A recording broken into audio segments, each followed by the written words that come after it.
Olá, o meu nome é Christian. Chegamos então ao nosso último episódio da nossa série de vídeos sobre futebol americano. E hoje vamos falar sobre arbitragem, sobre faltas e algumas coisas extras. Então vamos começar o vídeo. Então, falando um pouquinho sobre arbitragem, temos 7 árbitros no campo, no jogo de futebol americano. São eles o referee, o umpire, o down judge, line judge, field judge, side judge e back judge. Então, esses 7 árbitros participam do jogo de futebol americano. Então, vou explicar as funções de cada árbitro agora. Então, vamos começar a falar sobre esse árbitro daqui, que é o referee, que ele fica no lado direito da formação do time que está atacando. Ele é o árbitro principal da partida, então ele que toma as decisões do jogo. Em jogadas de corrida, ele vai observar o running back correndo, vai fixar o olho no running back. Em jogadas de passe, ele vai focar no quarterback, que é o principal jogador da partida. E também ele vai observar esses jogadores do lado direito da formação. Tem outras curiosidades sobre o referee que eu vou explicar agora. Então, algumas curiosidades sobre o referee é que ele é o único árbitro que usa o boné branco, então fica mais fácil de identificar. É ele que vai comunicar as faltas que acontecem durante o jogo e vai tomar as decisões de campo. Então, como árbitro principal, ele vai tomar decisões também em questões de árbitro de vídeo, né, como se fosse no futebol mesmo, o VAR. Vai chamar ele e ele vai tomar decisões. Mas também ele pode tomar decisões dentro de campo. Quando um árbitro vê uma falta, comunica a ele essa falta e ele vai comunicar ao público do estádio. Outro árbitro que eu vou falar agora é sobre o umpire. E o referee fica no lado direito da formação de ataque, o umpire fica do lado esquerdo. Ele é um dos árbitros que é responsável por contar o número de jogadores em campo. Então, se tiver um número maior de jogadores, ele comunica a falta pelo excesso de número de jogadores dentro de campo. Em caso de infrações, é ele que vai demarcar no campo a distância das penalidades. Ele vai monitorar o center e esses jogadores da esquerda. Vamos falar agora sobre esse down judge, que fica em uma das extremidades da linha de scrimmage, no lado oposto do line judge. Então esse down judge ele vai ficar observando a linha de scrimmage para ver se vai ter algum tipo de falta antes do snap, como offside, false start. Ele também vai determinar em uma jogada de ataque se o jogador pisou fora de campo e saiu de campo. Então a posição que ele pisou fora, ele vai acompanhar e vai marcar com o pé. Então é o down judge responsável por marcar o avanço do time de ataque, onde a jogada se encerra.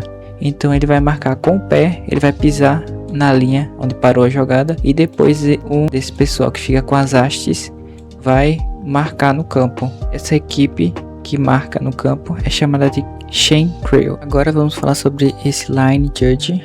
Ele, junto com o umpire, conta o número de jogadores que estão em campo no time de ataque. E ele procura também faltas como offside, como false start e outras faltas antes do snap, que eu vou falar daqui a pouquinho. Então agora vamos falar sobre algumas faltas que esses árbitros da linha de scrimmage observam. Então, as primeiras faltas que os line judge e o down judge observam na linha de scrimmage são as jogadas de false start. Então eu vou usar uma comparação como no atletismo. O false start no atletismo é queimada de largada, quando o corredor sai antes dos seus adversários. Então aqui no futebol americano também tem que estar alinhado com a linha e não pode se movimentar antes da largada, antes do snap. Então o jogador que queima a largada vai ser considerado false start. Aqui eu usei a comparação, até escrevi aqui. O false start ocorre quando o atleta inicia sua corrida antes do sinal sonoro, como no atletismo, ou realiza qualquer movimento que comprometa a igualdade da largada. Então todos têm que estar iguais, parados durante a largada, durante o snap. Vão ter algumas exceções de 1 ou 2 jogadores se movimentando, mas não são esses jogadores daqui. Podem ser jogadores das extremidades do campo ou o próprio quarterback. As penalidades do false start são: se a falta for cometida por um jogador do time de ataque, o time repete a descida e recua 5 jardas como penalidade.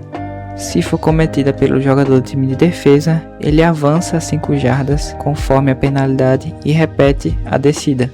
Outra falta também que o line judge e o down judge observam são os impedimentos, são os offsides. E diferentemente do false start, que dá aquela mexidinha antes do snap, aqui é realmente um impedimento, né? Quando o corpo dele está à frente da linha de scrimmage antes do snap. Fiz até uma comparação como no futebol. No cruzamento, essa é a linha da bola, que é a linha onde o jogador cruza essa bola na área. Aqui também é a linha da bola. Tá vendo que esse jogador está à frente dessa linha? Então é considerado offside, quando ele cruza a linha da bola antes do snap acontecer. O offside, se for cometido pelo time de defesa, esse time que está defendendo aqui, a jogada ela não para, a jogada ela continua, diferentemente do false start. Então, quando há um offside, se o time, por exemplo, não conseguiu bom avanço, ele pode aceitar avançar 5 jardas, ou dependendo da jogada, se a jogada for boa, se avançou muitas jardas, ele pode aceitar o resultado do final da jogada. Por fim, vamos falar sobre esses 3 árbitros que ficam na linha de defesa, começando pelo field judge, que ele fica perto onde fica os safeties. Ele informa sobre as faltas de interferência de passe, que é o pass interference, sobre bloqueios ilegais na linha lateral, que é outra falta também, e sobre passes incompletos, se o jogador pisou fora de campo na hora da recepção ou não. E ele é um dos árbitros responsáveis por contar o número de jogadores no time de defesa. O side judge também trabalha nessa linha, só que oposto ao field judge. Ele tem a mesma função de comunicar se houve interferência de passe, se houve bloqueio ilegal, se o jogador saiu de campo. Por fim, temos o back judge. Ele fica a 30 jardas à frente da linha de scrimmage. Ele também tem a mesma função do field judge, que é contar o número de jogadores no time de defesa. Ele vai estar comunicando ao árbitro sobre infrações de delay of game, que é quando o tempo de iniciar a jogada do time de ataque acaba. E ele também vai observar essas faltas como o pass interference, bloqueio ilegal ou passes incompletos. Vamos falar sobre essas faltas agora. Temos falta como pass interference, que é a interferência de passe na hora do recebedor receber essa bola. O defensor pode ter um contato com o jogador do time de ataque no máximo até 5 jardas após a linha de scrimmage. Qualquer contato que seja posterior a essas jardas normalmente é marcado uma falta. Então ele não pode agarrar o braço do jogador quando o jogador for segurar essa bola. Ele não pode puxar o corpo do jogador para baixo. Ele não pode empurrar o jogador para esse jogador não receber essa bola. Apenas o que ele pode fazer é antecipar a jogada e tentar tocar a bola antes de receber, mas ele não pode empurrar o recebedor. E a penalidade resulta em primeira descida automática, onde o jogador foi empurrado. Se o jogador for empurrado perto da endzone, então vai ser lá onde a falta vai ser marcada e onde a jogada se inicia. Temos também a falta de holding, que é segurar o jogador, seja ele do time de defesa, seja ele do time de ataque, para algum tipo de vantagem. Por exemplo, um jogador do time de ataque está correndo, esse jogador segura, agarra ele pela camisa para ele não derrubar. Ele não pode fazer isso, nem pela camisa, nem pelo braço, porque pode lesionar esse jogador. Isso é considerado um ato ilegal da mão ou do braço para restringir um jogador que não está com a posse da bola. Então, um bloqueio legal seria ele usar as mãos abertas na camisa do jogador, aqui em frente ao jogador, e usar o peso do corpo para empurrar o jogador, mas ele não pode segurar o jogador. Se esse holding for cometido por um jogador do time de ataque, o time repete a descida e recua 10 jardas para trás da linha de scrimmage. Se essa falta for cometida por um jogador do time de defesa, a penalidade é de 5 jardas e a primeira descida automática. E como eu já tinha falado, essas faltas são comunicadas pelos árbitros, que ficam observando tanto na linha de scrimmage quanto na linha de fundo, ficam observando para ver se tem esse tipo de falta. E se tiver falta, eles jogam essa flanelinha e jogam no campo para indicar que houve uma falta na jogada. Tem também a flanelinha vermelha, mas esse é uma flanelinha que fica com os técnicos, que é quando o técnico solicita que o árbitro revise essa jogada, mas tem que revisar uma falta que o árbitro marcou e não uma falta que ele deixou de marcar, mas uma falta que ele marcou e o técnico acha duvidoso essa marcação e pede para ele rever essa jogada lá no no árbitro de vídeo. Para finalizar o vídeo, vamos falar sobre algumas expressões de futebol americano que você vai escutar conforme o jogo passa. Primeira expressão eu já expliquei aqui em vídeo, que é o tackle, que é quando o jogador é derrubado, ou pode também ser uma função, uma posição como offensive tackle e defensive tackle, que foi explicado também em outros vídeos. Diferente do tackle, o sack é somente para o quarterback. Então, quando o quarterback não diz o quarterback foi tacleado, não, ele foi sacado, ele sofreu um sack, que é quando ele é derrubado atrás da linha de scrimmage. Esse termo só vale para o quarterback, não para os outros jogadores. Interceptação, assim como no futebol, é quando o adversário intercepta o passe. Então o passe vai para tal jogador e o jogador antecipa esse passe e recupera a bola.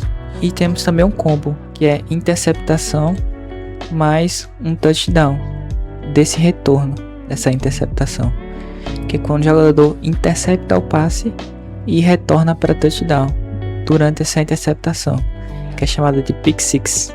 Tem também outras expressões como play action, que é quando o quarterback finge que vai entregar a bola para o running back correr, mas ao invés de fazer isso ele segura a bola e faz o passe aéreo. Temos também o fumble, que é quando o jogador perde a posse da bola antes de ser derrubado. Então, por exemplo, quando o jogador do time que está defendendo dá um socão na bola antes dela cair no chão, então a bola está viva. Chamamos o fumble no futebol americano, que é a bola viva. Então, quem pegar, pegou. Então, o fumble pode ser forçado por um jogador do time adversário. Por fim, temos o pocket, que é uma área de proteção formada pela linha ofensiva que eu vou explicar agora. Então, o pocket é essa área daqui, feita pelos defensores, que fica meio que um V mesmo, que eles fazem essa linha de proteção, onde o quarterback tem tempo para pensar o que é que vai fazer. Então essa linha de proteção ao quarterback é chamada de pocket. Muito obrigado por assistir esse vídeo. Espero que você tenha entendido pelo menos um pouquinho, ou a grande maioria, do que eu expliquei aqui. E espero que vocês tenham gostado. E é isso. Valeu, obrigado e fui.